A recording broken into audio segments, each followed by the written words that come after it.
The news scan लेकर के आया है आपके लिए बाबूजी कल्याण सिंह को लेकर के एक नई अपडेट जानकारी कि कल बेशक त्रयोदशी संस्कार हो गया, परंतु उसके बाद भी बाबूजी की जो यात्रा है वह अभी समाप्त नहीं हुई है। नई अपडेट निकल कर के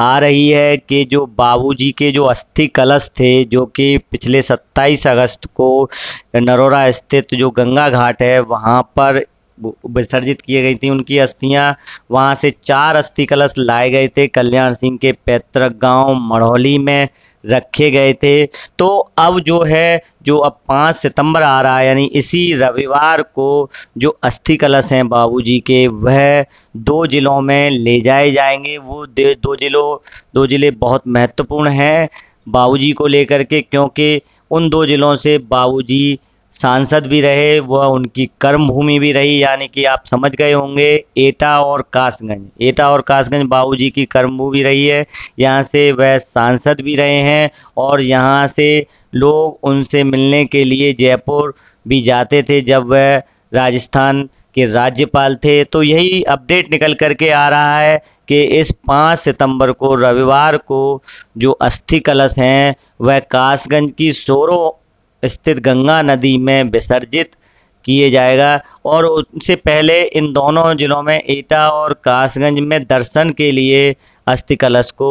रखा जाएगा। ये जानकारी प्राप्त हुई है पूर्व मुख्यमंत्री कल्याण सिंह के सुपुत्र व एटा के सांसद राजवीर सिंह उर्फ राजू भैया से। बाबूजी उन्होंने बताया कि कर्म भूमि रही है एटा और कासगंज बाबूजी की, वहाँ से वह सांसद रहे हैं और वहाँ के जो समर्थक हैं, वहाँ के जो लोग हैं, वह बाबूजी के अस्थि कलश का दर्शन करना चाहते हैं। तो 5 सितंबर को सुबह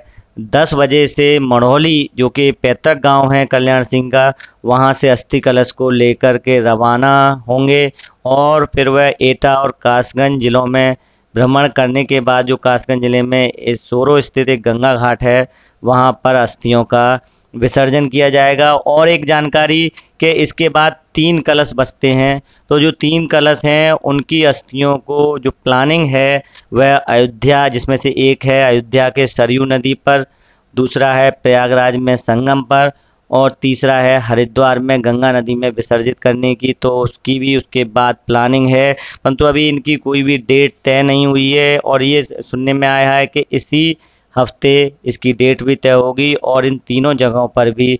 तीनों अस्थि कलशों को विसर्जित कर दिया जाएगा। इसमें परिवार के लोग शामिल होंगे। तो जो व्यक्ति दर्शन नहीं कर पाए हैं बाबूजी की पार्थिव शरीर का, जो नहीं आ पाए हैं उनकी अंत्येष्टि संस्कार में, जो नहीं आ पाए उनके त्रयोदशी संस्कार में, और तो उनको एक और मौका है कि वह एटा और कासगंज ज़िले में बाबूजी के जो अस्थि कलश हैं जो रखे जाएंगे, वहाँ पर भी उनके दर्शन कर सकते हैं। तो बाबूजी की अभी यात्रा ख़त्म नहीं हुई है, कल के जो कार्यक्रम था उनका, उससे अभी भी उनकी जो यात्रा है वह जारी है। और अंतिम रूप से जब हरिद्वार में गंगा नदी में और प्रयागराज में संगम और अयोध्या के सरयू नदी में जो कलश हैं वह विसर्जित कर दिए जाएंगे, उसके साथ ही बाबूजी की यात्रा समाप्त होगी।